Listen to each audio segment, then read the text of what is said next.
Um, hey everyone, welcome. We have Kelly Wright with us today. She's the founder of YUNS. YUNS is a curated hardware store, and I think really challenging the definition of what tools are. I fell in love with the concept of YUNS and Kelly's vision for modern hardware store at a pop-up she did in Bed-Stuy last summer, and I've been following along ever since. You can find her at helloyuns.com or at the Bach Building in South Philly. Hey Kelly, thank you. Hey, so nice to see you. Thanks for having me on. Yeah, likewise. Thanks for joining us. Really excited to kind of learn more about Yuns today and yourself and your background. And so, yeah, I thought we'd just start off like, what's your story? Where are you from? How'd we end up here? Yeah, I feel like I have to give credit to sort of my origin story as to how I got to where I am. I say all the time that Yuns is sort of, and it sounds kind of cheesy, but Yuns is very much like the truest expression of my identity that I've ever been able to Hmm. manifest or articulate. And so I think, I'm from a really small rural town and my dad is a farmer and he just thought it was really important for me to learn how to use tools to drive big pieces of machinery and tractors and, grow and harvest food so that I could feel just a really strong sense of self-reliance, particularly as a young woman. So in turn, after the kind of community I grew up in that we lived in, he showed me how I could use these skills and these things to really aid the people in my surrounding community and just sort of the really amazing reciprocal nature of that. You're helping others with what you know how to do, and others are helping you with what they know how to do, which is, I think, to me, like it's how we talk about mutual aid and all of that kind of stuff. But I think just being from a small rural town, that's just how people live and how people go about Yeah. things. And it's just like all about being a good neighbor and things like that. So, our local hardware store was just the resource that not only supplied the basic stuff that we needed to do what we needed to do, but just really a space for the community to come together and really be of service to one another. And so I knew a long time ago when I was a kid that if I could, I wanted to somehow build that kind of place and make that kind of space for people. I think for me, the thing that when I first started Yuns and thinking of the idea of a quote unquote brand, Yeah. it was really about going back to self reliance, but really about helping people to feel more confident in their abilities. Because when I moved to New York, away from a rural environment, I realized how many people, renters and people that didn't really, Hmm. moved away from home and never owned a home, just didn't know basic skills or even own a toolbox in a lot of cases. So I just found it to be a valuable space to create a hardware store for beginners and people that just want a little bit of help and to learn how to do things using, the abilities that they have. Yeah, that's awesome. It's such a funny, I want to like dive into the like hardware stores community center because I always felt that too. Like I grew up in a very small town in Vermont and it was the same thing. Like the hardware store at the intersection and like town is the meeting place for everyone in the morning. Like there's a coffee shop right next door and it just felt like this literally physically and, kind of metaphorically was the heart of the town. And yeah, it just was like still is like a really I could still like smell it. Like it's like such an amazing experience. And then you come to the city and it's such a interesting and I wanted to pick your brain on this because you have in New York especially, but I feel like this is true in many cities. There's the big box retailers, there's like Home Depots and Lowe's, which are, they are what they are. They serve a purpose. And then you have these like very small corner hardware stores, like one just opened up down the street from here. They're really interesting. And I was curious if you knew kind of like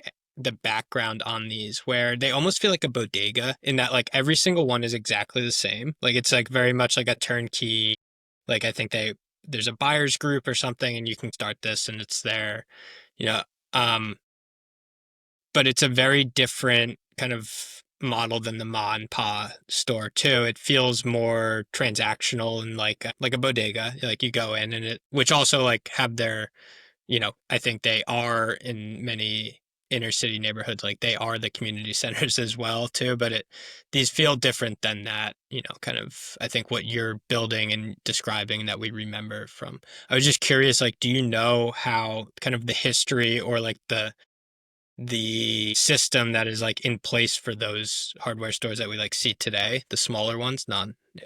Yeah, it's a really good question. Don't know a lot. What I do know is from my own research in when I first started, I knew I wanted to open a hardware Hmm. store. I'd need to figure out like the different approaches to that. So, one approach is you buy someone out that's ready to retire, right? Like Right. and that's a lot of mom and pop hardware stores in America where they're these older people, their kids don't want the business or they don't have kids and they have no one to really pass it around or pass it along to. Big Box and Amazon has devoured these places, right? Hmm. Really sad to see. You see them less and less every day.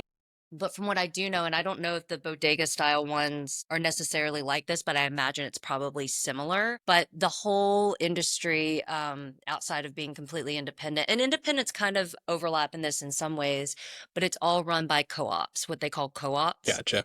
So Ace is actually a co-op. True Hmm. Value is a co-op.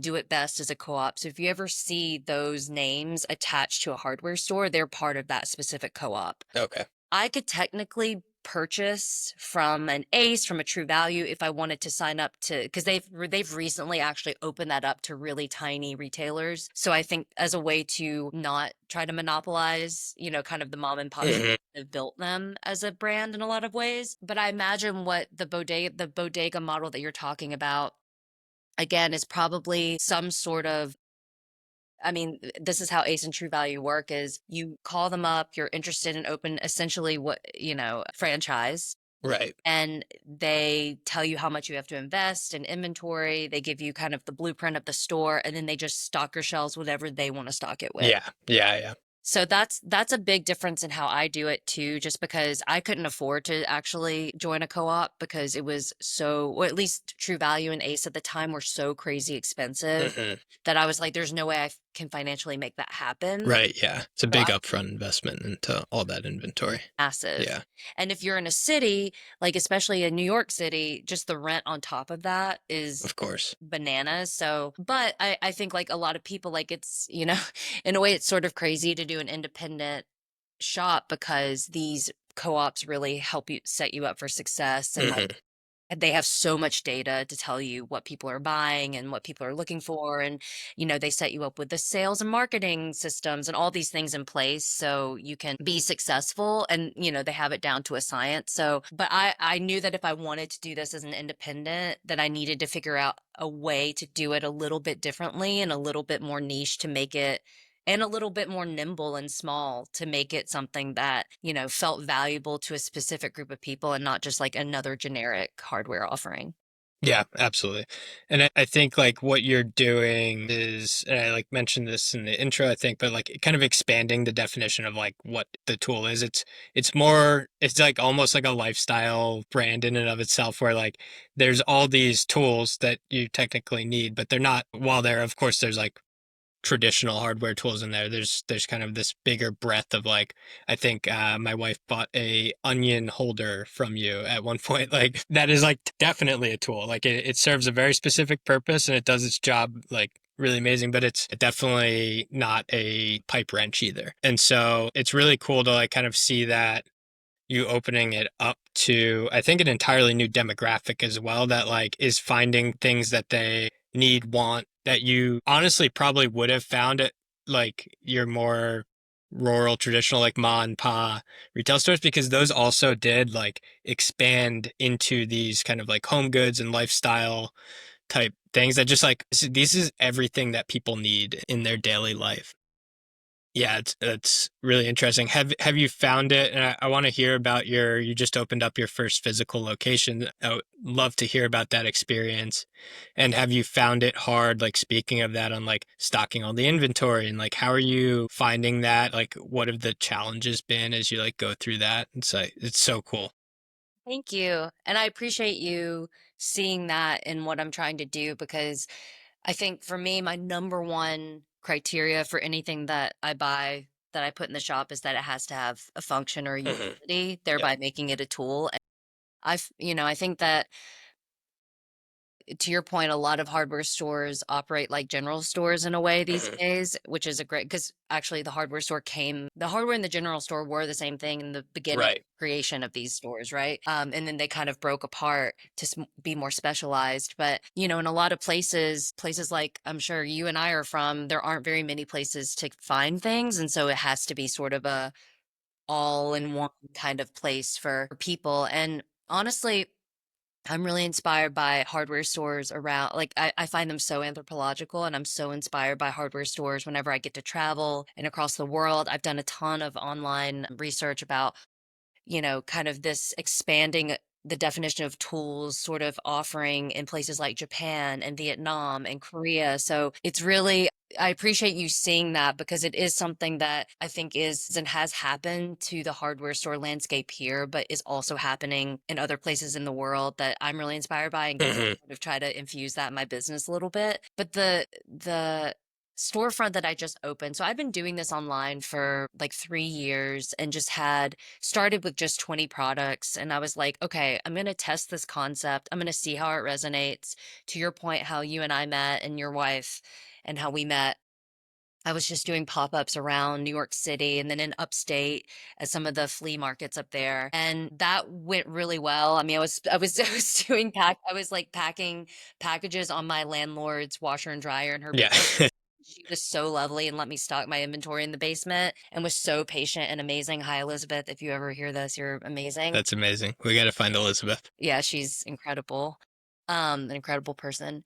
But I didn't have any overhead really, except for paying, for these tables at different farmers markets and street fairs and stuff. So I built a pretty good amount of money to say, okay, I probably can't have a retail space. I definitely can't have a retail space in New York, but moving to a smaller city in a place like Philadelphia, which was just happened to be a life decision we made. Mhm. I found this. My husband told me about this place called Bach. He'd been talking about it for years because he stays on the pulse of what Philly's do has stayed on the pulse of what Philly's doing since he was in college. But he's like, you really should check out this mixed use space. It's made for small businesses and artists and nonprofits, and you should just see what's possible there because you would have a built-in community and all of this stuff. So I went and did a tour, and it could not have worked out better. They had a space on the first floor, which is where their bakery is and their coffee shop and their bike shop and their plant store. And they have a risograph studio and a jewelry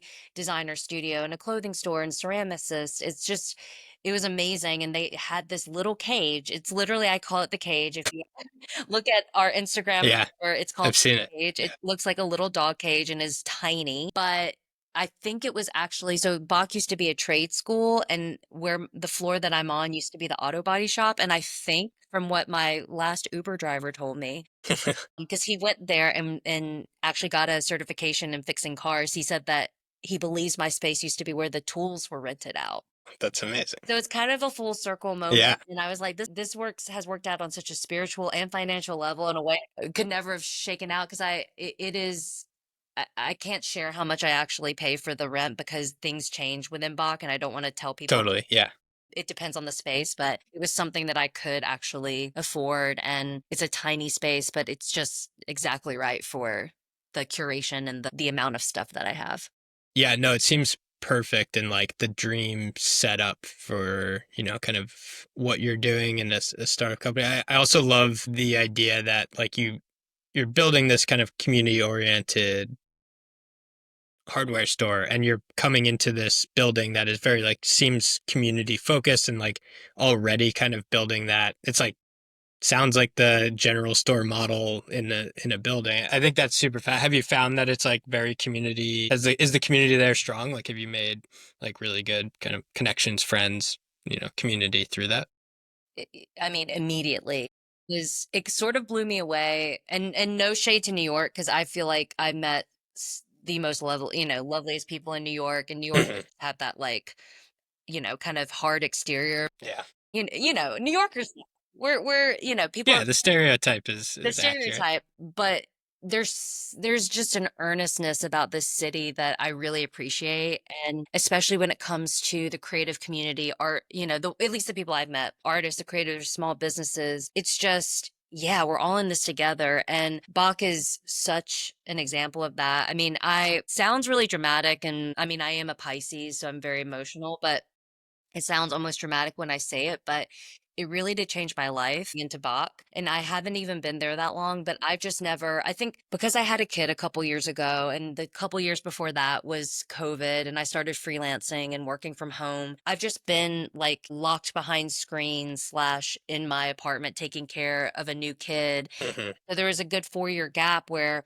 I just felt very isolated from the world, right? Except for being on Zooms with people and like maybe meeting up for coffee with people when I wasn't like blackout tired from, raising a baby, but just being dropped into this community and how supportive people are. And the fact that people are like, I get it, what you do. I get it. And it's so great. And like people show up we just did our first event last night and just the Congrats. for that. Thank you. It was so great. But it's just, I've been really blown away by the bot community. And I think it comes from, I don't even want to say the top down because Bach's not like that, but it just comes from all places, like Right. people that the management company that manages it, to the person that has the business across from you, to the staff that works there that maintains the space and the land, the piece of property around it. Like Mhm. everyone is just, it's just so awesome to be a part of it. And yeah, I Yeah, really loved it. that's amazing. It is, it's such a hard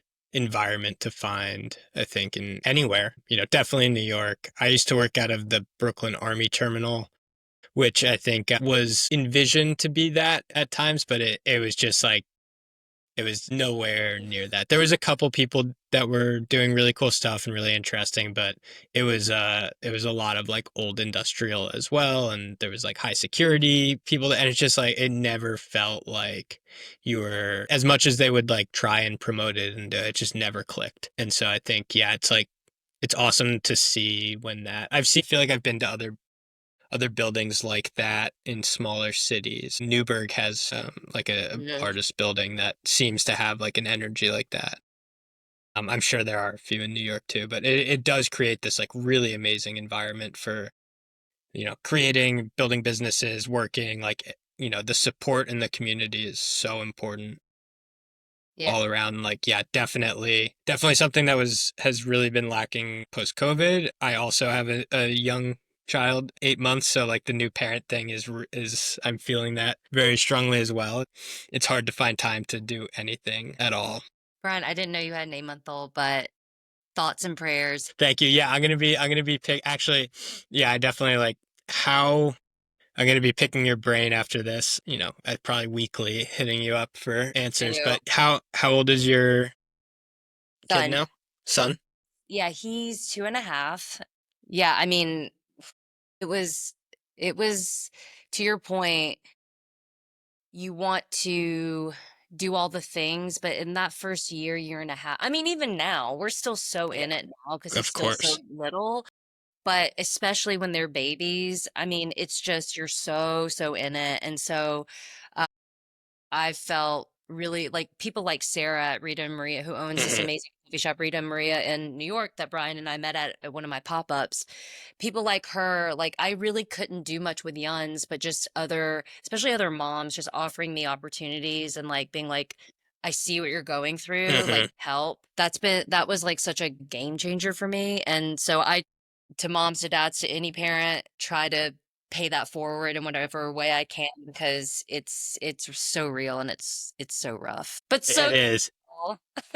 Speaking of community, like the second that my wife started showing in our neighborhood, at least, like the amount of people that just kind of like came out of the woodwork and were like, what do you need? How can we help? Like, do you need a crib? Do you need babysitters? You want to, like, our nanny's leaving. She's going to be amazing. Like, it was unbelievable. Just the kind of like, I don't know, you feel like you enter this like secret club of like, parents, Mhm. and it is so supportive and so amazing. It is also extremely hard to, I think, building, especially if you're trying to, it's hard no matter what. I don't know if it's harder to build a business while you're doing it. I feel like yes, but I don't have any other experience other than trying to do that with a newborn.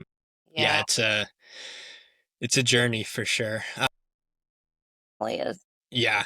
So I mean, your son was there right from the start of Yuns. No, I actually I'd had the business running online for probably a year before he Okay. came into, well, before I got pregnant, really. Yeah. And then heading into my second year is when I had him. And so it definitely, I mean, it's funny because there's a Instagram friend I have who has a shop, and he's a dad, and he's a single dad, and he just posted this really awesome thing. It's awesome, but also like sad thing where, Hmm. customers getting frustrated because of something. And he was like, look, this is what I'm dealing with. I Yeah. have these are the real life circumstances, and small businesses are not Amazon. Like, we're not going to be able to prime deliver something to you. And sorry for the inconvenience, I guess, but I just do think it's important, again, I'm not trying to sound like a PSA, but I do think it's important to remember that in this world of convenience and speed and, instant gratification, that there are real people behind these small businesses. And, I'm not saying you should feel any more sorry for people that are parents than not, but there's people are going through stuff in the background, and just have, a little bit of grace for the small businesses around you and the ones that you shop from, because they're the things that are going to keep, our local cultures alive and thriving, and our cities thriving and interesting, creative. You just have to remember that people are going through stuff. Yeah, absolutely. I mean, yeah. I mean, kindness first and foremost, always, no matter what you're doing. And I think it's, yeah, in terms of like consuming anything that's going to be cheaper and faster, like someone's sacrificing something somewhere for that. And Yeah, it's like, yeah, very important to remember. exactly. But yeah, I mean, I think super grateful for people like yourself and others who are building things that are, kind of going against that and making sure you're doing it in a way that's like, you know, proper and useful to the community and not I don't know, not putting just profits and speed as the bottom line. I mean, when it comes down to it, I feel like the thing in the weird times that we have been going through and will continue to go through, it's like I feel like through some of the natural disaster stuff we've just seen, like, Hmm. we only can really depend on each other, Yeah, and totally. ourselves. Yeah. So I just feel like we just all have to remember that at the end of the day. And, yeah, just support each other. Mutual aid is going to get us through this shit. Yeah, absolutely. Yeah, kind of on that note, the tool world stereotypically and kind of almost comically male. You're probably one of the very few women building in this space. Has that been challenging, interesting, exciting? Like, is it something that you're like consciously aware of as you're going about this, or just, Definitely. I think it's been all of the things that you just said. I Mhm. think, surprisingly, people have been more supportive and interested in it, I think, because of my identity and because I am a woman, than I anticipated. Which I have to really talk about really quickly. One of the women that inspired me to do this, she just passed away last week. Her name is Martha Cox. I'm Yeah. sorry. No, no, no, thank you. Martha was my babysitter growing up and my neighbor that lived across the street, and she owned our local hardware store called Martha's Hardware. And That's awesome. she wanted me to buy it when I was like in my 20s. And I was like, look, I can't move back home to this town, but I love you. And I promise one day I'll own a hardware store. But she always made the joke that, the men would always come in who didn't know her and kind of like roll their eyes and challenge her. But once they worked with her, they never did it again. I think that people, even a lot of men actually, feel refreshed and, I think, interested in the fact that there is a new perspective on tools and Mhm. a new perspective on hardware. And, I obviously have like a really small audience base, like, and it's very coastal and it's very, all of that stuff. So, but I think that people appreciate a different take on things. And I think more than anything, especially of my age and generation and younger, people are like, feel really comfortable talking to me about things that they wouldn't feel comfortable talking to, some dude at the hardware store that like Fully. gonna mean Yeah, mug you and dress you up and down with their eyes and be like, "What are you talking about? What do you want? You're an totally. idiot." And so I've actually had a lot of men and DM me and like ask for tool recommendations or just want to like shoot the shit, come in and shoot the shit about stuff and talk about things because I think there is, I mean, that is a huge part of the business. Probably the leading value of the business is how do you make this welcoming and make this a space that feels accessible to people and friendly. And so I think that that actually has been a really awesome, I think, feminine perspective and approach to the space that probably has been lacking for a long time. Yeah, I think it's strongly needed and extremely refreshing. And like I worked in fabrication manufacturing for my entire career, and I still walk into these spaces and I'm like, "Ah, I don't want to talk to this guy." Like you just know he's going to be a pain. He's not going to take you seriously. He's going to tell you about all these things that you don't actually need that he thinks you need. Extremely, yeah, it's just super refreshing to see a different take, to have an actually curated list of tools, and to know that, like, okay, whatever I'm buying here, it's going to be the best of what I need, or at least like, a really good version of it. And that you have clearly like sat and thought through like what the brands are that you're carrying and what the uses for it are going to be. And so, yeah, I think like, yeah, there's definitely a space for that, like on the male side too, even on those of us who've worked our entire careers in tools. It's a really bad, it's like hard to stress in general construction tools, like how bad the customer service is across the board, whether you're dealing with the. I went to a Home Depot once and asked for a sawhorse, and they had no idea what I was. They were like, "I Yeah. don't know what that is," and I was like, "Yeah, I don't know if you should be working here." And that, but and then across the board to like the contractors too. Like everyone knows how much of a nightmare it is to deal with a contractor. Like I think a little bit of quality curation and femininity would go a really long way in the industry. And it's really, I think it's changing. Like I think it is starting to get better, and that's really exciting. Yeah, for sure. And it's really cool to hear that from your perspective too, because you have done this your whole career. But I think, yeah, you're right. It's men get sized up based on what they know and made to feel like by, the traditional person you would go talk Totally. Yeah. to in a hardware store that you don't know this, or they talk at you like you should know certain things. And then women just get talked down to because Yeah. we're- Yeah. and the big box thing, I can't even blame the employees. They're just not, It's not their fault. yeah, Like, they're yeah. just not trained well. Yeah, totally. But you're right, there is a cluelessness and a lack of helpfulness, and those places are so vast and so confusing. So I mean, I'm biased. I think a little femininity would go a long way for a lot of things, but Yeah, yeah, of course. but yeah, I appreciate you saying that. Yeah. A few rapid fire questions, close things out with. All right, first off, thoughts on McMaster car. I mean, love the catalog. Think it's like everyone, I mean, I don't know. I feel like their catalog is kind of a work of art in a lot of ways. It's amazing. For people listening who are not aware of McMaster Car, it is a online store where you can buy literally anything related to building anything, and it'll be at your door in like 9 minutes. It's a pretty unbelievable. And if you spend enough money with them, you get they're famous, these giant catalogs, and they're like I don't know, 700, 1,000 pages. They're like yellow phone book. They're bright yellow. They look like phone books. And they are, yeah, like works of art. It's unbelievable. Like mind bending how any company can like operate this way. Tom Sachs did a bunch of sculptural pieces around McMaster Car, I didn't which know are I that. highly recommend checking out. Yeah. I did not know that. That is Yeah. so cool. I had no idea. Yeah, he's got a series. He had a show. This was several years ago. He had a show at the Noguchi Museum Wow. that was showcasing a bunch of that stuff. Incredible. I was wondering why more people haven't tapped into the design sensibility of McMaster-Carr. That Yeah. makes so much sense. That's so cool. Yeah, their branding and everything's so iconic. If you can't see a book, go online. Their website is even incredible. Everything is, I don't know if it's hand drawn, but it looks close to hand drawn. I think it's everything's digitally rendered, but it's just almost like sketches Yeah.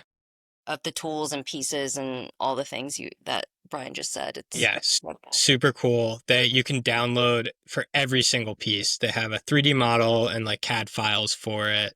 Yeah, it's like the renderings of the drawings, very like graphic standards esque, like Yes.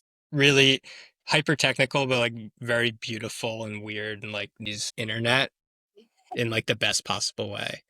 I've heard wild. There's a book about like about the. I haven't read it. I want to. There's a book about the company.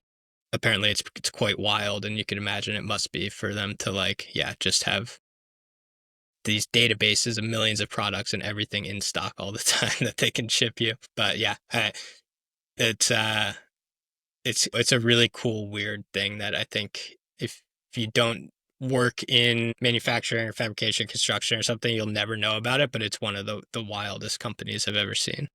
I gotta read that book. Yeah, I got it too. I'm sure I feel like it's like a it was like written by a disgruntled employee, I think, so it's like probably um not super accurate, but definitely curious about it. All right. You're stranded on an island. You get one tool. Can't be a multi-tool. Ah, What are you bringing? stranded on an island. Oh, I hate this question because I overthink it because I watch so many of these survivalist shows, like Yeah. so many. So my head immediately goes to, well, a big knife or something, but I would probably bring a hammer because I would imagine myself, I could use it for potentially if it had like, God, I can't even think of words right now. Words are escaping me, Brian. Anyway, I guess it depends on the island because yeah, actually I'm second guessing myself because then I'm like, well, there are rocks there I could use as like in a hammer like I feel like hammer is a good one because you get the head that you can hit with, and then it's got the I don't know the word for this, but like the tail for pulling out the and that's like basically a chisel, so you could crack coconuts or whatever with it. I feel like it'd be pretty. I feel like that's a great answer. that's what I was gonna say is straight claw. I Yeah, yeah, cannot think of words. Straight claw, which is the back, the tail that you're talking about. If you had that, then you could kind of use it as like a little hatchet or something. yeah, yeah. But then you can use rocks for hammering stuff, and then maybe you could find some. I don't know. What would you bring? It's a hard question.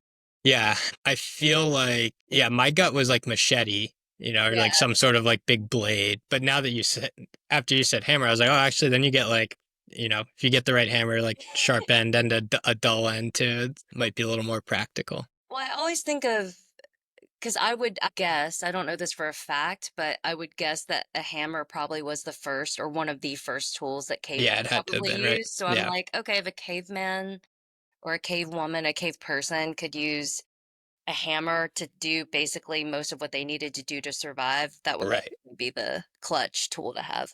Yeah, that's a good way to think of it. Yeah, it's probably yeah, definitely an origin tool. Yeah, and it's like every cutting tool is just like some version of a chisel, right? So I feel like, yeah, that would be like the other thing, just like a giant chisel, and then you could take the rock and do whatever you need to, or like tie it to a stick and make a blade. All right. But I love shows alone. Sorry, I could go on forever. No, no. Do you consider yourself like an outdoorsy? I know you're handy. Do you consider yourself like outdoorsy? I mean, living in cities for so long, I mean, not that that has something to do with it, but I mean, not really. I feel more like a city person if I'm Yeah, honest. But going home and, visiting family and being out in nature, it is like a form of meditation. So that I love, but I would probably say I'm more of a city person. yeah. That makes sense. Best gift tool. I mean, I think a toolbox is a really good, That is a good one. I just think a beautiful toolbox is the best gift you can give someone because whether they have tools or not, or if they just they need something for storage, or I've had customers buy toolboxes, they put little pots of plants in and stuff like that, like as a decorative holder of some Yeah, kind. that's I cool. just think that's the best I gift. love that one. Yeah, that's a great answer. I love that. Most overrated tool. Great question. God. You answer while I think. I'm trying to think like what do I have in my toolbox that I just never use. Yeah, it's a tough one. That's a really hard question. I mean, I would say I've been a very staunch defender of the slip joint plier, but I would say probably people would think the slip joint plier is the most overrated tool because it's so generalist in its Yeah. function that, tools have progressed so much that people can just, you know, find a specific for anything. But I don't know. That's a really hard one. Sorry, I'm not good at this rapid fire. No, no. You Yeah, can edit this, delete out. I'm I sorry. feel like I have like a wrench, like just like a wrench set that I just never use because I just use a socket wrench like every time. So I feel like like the flat wrench sets I just never actually use, but I feel like everyone's got one. Yeah, that's a good one. What's something you're excited for coming up? Well, speaking of just having events last night, Hmm. I'm really excited about the upcoming events we're going to have because I think part of there's so many things I want to do with this business, but part of it really is I almost hate the term DIY, but how does DIY intersect with creative communities? Hmm. And so I think a lot of the people that we're going to have speak, or the two of the people that we have next, they're one is a plaster specialist and one is a fabrication specialist. Very cool. And what I think is so awesome about both of them is that they they have this really special trade that they know how to do, but it's so beautiful and design driven and so artistic in so many ways. So I think that there's an appeal to a broader range of people to understand how to do something. And that's honestly why part of the curation point of view on the stuff that I choose for the shop, because this is a beginners focused shop. Hmm. How do you get people in through, who might not care about tools, but how do you get them in through something like a creative pursuit or it's something, in design, beautiful Yeah, design, something that anyone can appreciate, and then like sort of incepting them with tools or incepting them with, you know, some sort of skill or trade or whatever. I'm really excited about those. that's awesome. Are the events that you're doing, it's a lecture series? It's a bit, yeah, it's more of a lecture series. We had Paige, who is a tiling expert and works with the brand I'm partnering to do these events with called Matriarchy Build. She did a lecture slash demo for people, so it's not hands-on necessarily, but Yeah, yeah. a lot of people will. I think people will do. Plaster will likely do a demo too, but yeah, it's a lecture series. Yeah, that's so cool. I would 100% go check those out. That sounds awesome. They're What a cool free. idea. Yeah, that's really exciting. Yeah, and what's the future look like for Yuns? What are you guys working on? Well, learning how to run a shop by myself while working a freelance job, that's part of what I'm learning. But then also What do you do? What do you do? so my background, the thing that I've done for my actual career is brand strategy, creative strategy. So I do that for different agencies or different on the brand side and then run this business. I wouldn't even say, I guess it's not even a side business. I feel like it's just like half of my life is Yuns and then whatever I can give to this freelance job, I'll give, but majority of it's focused on Yuns. But I was going to say something that I've been really passionate about, and I'm trying to start it just for the tenants in the Bach building, is starting up a nonprofit arm of Yuns and making a tool library for them. That's super cool. Yeah, so stuff that, is just you can just check out and use when you need and, just to be in support again of community. And Yeah. I would love for it to go beyond the Bach walls, but I think I'm gonna pilot it with the tenants and just see how it goes. Yeah, that's amazing. And especially given the history of your space in that building, like exactly what it was used for. Yeah. Yeah, that's really exciting. Thank you. Come Awesome. visit. Yeah, yeah, we definitely will. Very excited to get down there and check it out. Where can people find you? Shop? Well, hit me up on Instagram at hello.yuns, Y-U-N-S. Our website, as Brian said, helloyuns.com. And then I'm at the Bach Building in South Philadelphia, 1901 South Ninth Street in Philadelphia. And yeah, please come by. I would love to see you. Yeah. Well, thank you so much, Kelly. We really appreciate you taking the time to come here, teach us about tools and yuns and everything you're up to. It's awesome. Thank you. Thank you. Thanks so much for listening to my conversation with Kelly. You can check out Yuns at www.helloyuns.com. That's YUNS. You can check out Offsite at www.offsite.camp, and please subscribe to our Substack for more interviews. We'd love to hear how you're liking the podcast so far, so please shoot us a message or leave a comment. If you have any recommendations on people to interview, we'd love to hear them. Thanks again, and please share with your friends if you enjoyed it.